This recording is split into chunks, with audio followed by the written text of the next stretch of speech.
Mrs. Remilekun Apedegbayi says, "Happy birthday to my husband, my caring and loving husband, in person of Mr. Olaoluwa Apesiola, ọkọ dáadáa, ọkọ rere, ọkùnrin tí gbogbo obìnrin kò lọ́nà tó bú sẹ́kún. Tọ́níbélé yìí ò jọ́kọ ẹni, a sì jálẹ̀ ẹni.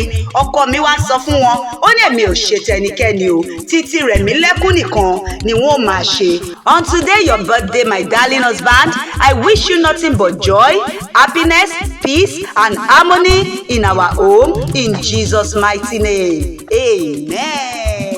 Ọ̀yọ́ ló lọ́ba òye.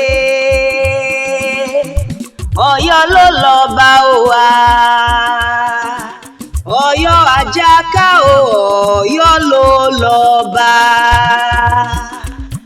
Olaoluwa Apesiola ni mo wá wá o. Ọmọ wọn lọ́yọ̀ọ́ tí ń ṣọjọ́ ìbí lónìí ni mo wá wá. Olaoluwa máa dá lóní gọ́jọ́gọ́jọ́. Òkú ọdún lónìí o. Mo lóòkú ayọ̀ òkú ọdún. Ọ̀rọ̀ gbogbo tó pa ọ́ lẹ́rìí ò ní pa ọ́ lẹ́kún nínú ọdún tuntun. Aya rẹ̀ Remilekun Apedegbayi ló rán mi níṣẹ́ o.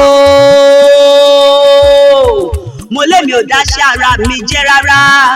Aya rẹ̀ ló pè mí sórí aago. Ó lájẹ́ ìgbé akéwì òní lọ́jọ́ ìbí ọkọ mi. Onínúure, ọlọ́kàn ire. Ó ní ọkọ bí ẹgbàágbèje ni ọ́. Ó ní bó ṣe ṣe ni kó máa ṣe lọ. Ó wá ní kí n wí fún ọ wípé ò ní kánjú kú o. Ó lọ́dún tó mú lò ní ọdún owó. Ọdún tó mú lò ní ọdún ọlá. Ó lọ́dún ayọ̀ ló máa ṣe òní báwọn ṣọdún bànújẹ́. Ó ní bó ti wù kó pẹ́ láyé tó. Bàbá Olúwa dùn mí nínú. Bàbá Olúwa fi káyọ̀ mi. Ó lò ní fọwọ́ rẹ̀ gbọ́mọ sí i. Òní rí ń gbé sọnù bí ó ṣe bí ọmọ. Ó ní ṣíbí ilé rẹ̀ ò ní dín. Àwo ilé rẹ̀ ò ní fọ́ porogodo. Ó wá ní kí n máa kí ọ́ bí ológun ẹrú. Aya rẹ̀ ní kí n bá òun kí ọ́ bí ọlọ́gbọ́n ìwọ̀fà o.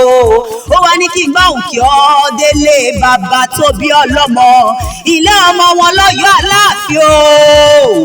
Olaoluwa Apesiola, ìwọ lọmọ wọn lọ́yọ̀ọ́ Aláàfin Òjó Fàṣẹkẹrẹ ọmọ Àtìbà. Ẹ̀yin ló polówó pé kó gbowó, òkòwò fà pé kó jẹ́rù tirẹ̀ sílẹ̀. Àṣé kó lè bá dìjà, kó lè bá dápọ̀, kọ́mọ aládé yẹrí lè rí nǹkan sí jẹ. Ọ̀yọ́ ló ní kárìn ká aṣọ́pá, Ọ̀yọ́ ló ní kárìn kó yẹ̀yàn. Ají ṣe bí Ọ̀yọ́ láàrí, Ọ̀yọ́ ò jẹ́ ṣe bí baba ńlá kú baba ẹnì kọ̀ọ̀kan nínú ilé baba tó gbé bí ọlọ́mọ. Mo lóòkú ayọ̀ òkú ọdún o. Àṣeyí ṣe mí ìsì, àṣeyí ṣe mí ìsì lágbára dání wáyé. Mo lórógbó ajé ògbó, àtọ́ ajé òtọ́, òbí ajé òbí kú dànù nínú ọdún tuntun. Bó ti wù kó pẹ́ láyé tó, àtiwá àtayá rẹ̀, ẹ jọ pẹ́ kọrin kése ni. Ẹ fọwọ́ páwú, ẹ sì fèrègì jòbí láṣẹ Elédùmarè ọba. Aya rẹ̀ ní kí n máa kọrin fún ọ wípé happy birthday to you.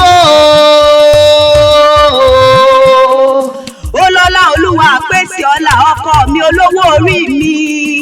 Long life and prosperity o.